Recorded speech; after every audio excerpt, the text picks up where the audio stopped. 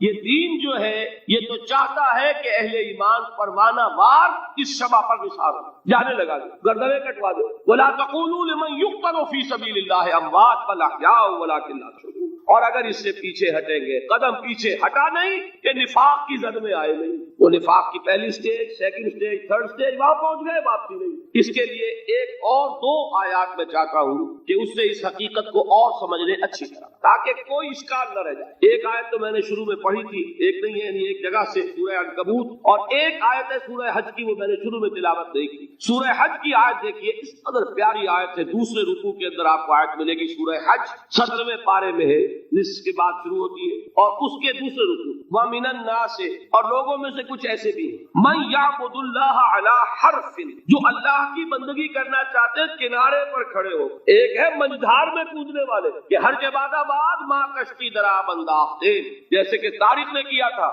ادھر ساحل اردوس پر قدم رکھا، ادھر کشتیوں میں آگ لگا دی، کہ کسی کے دل میں خیال ہی نہ آئے کہ واپسی بھی ہے، کوئی کسی کے ذہن میں سوال ہی پیدا نہ ہو کہ اب گھر واپس جانا ہے۔ طارق جمر کنارہ اندو سفینہ سو، گفتند کارے تو رہے عقل و خرد خطاس۔ دیکھیے وہی عقل اور بے وقوفی والی بات آ گئی، لوگوں نے کیا یہ طارق کیا کیا، عقل مندی کی روح سے تو یہ غلطی کی تم نے۔ عقل تو یہ سکھاتی ہے کہ ذرا سنبھل کر چلو، جذبہ یہ کہتا ہے کہ نہیں، واپسی کا کوئی سوال۔ اس نے اقبال نے یہی نقشہ کھینچا ہے کہ بے خطر کود پڑا آتش نمرود میں عشق